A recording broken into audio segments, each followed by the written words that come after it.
على سبيل المثال ذاك اليوم طلبت من فقيه فر بالباسكل، مجرد فر بالباسكل ما رضى يعطيني، يقول لي شنو يا طلايبك هواية بالسوق، وبالقعد ذاك اليوم على اساس نسوي الطلابة قديمة كلش قديمة. شنو هي؟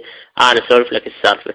لعبنا دومنا بالقهوة، صاحبي سوى ربط وبيده 27 قبت عدل الله، قمتنا على والدي وقبنته، ويقول لي انه ليعقوب بالمناظرة طلع كسر.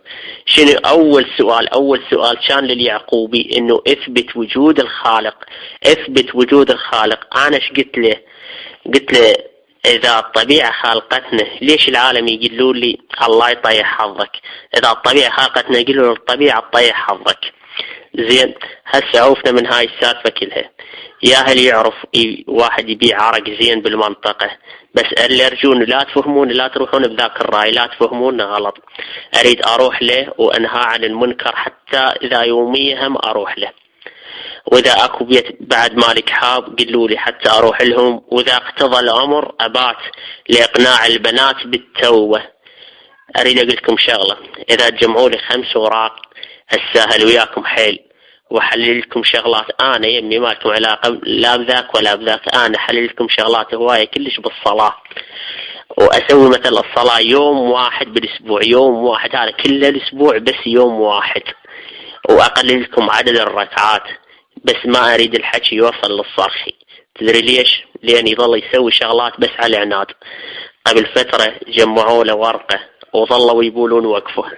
اما عن ممارسة الجنس مع الحيوانات فالصرخي اول مرجع حلل الجنس مع الحمير. لماذا؟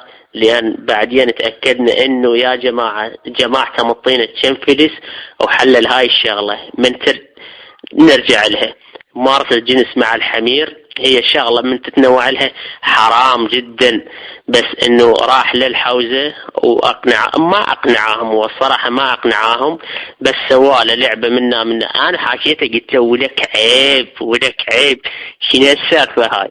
قال انه اذا واحد مضطر وما ادري شنو هي والاضطرار، واذا تقية يسوي هنق. انا حاكيته والله شخصيا حاكيته. زين انتم ما مصدقيني شنو انا حاكيته؟ شوف هذا قام خل قهوه، ولكم اذا ما عاجبكم الحكي مرت الثانيه ترى افلشكم والله.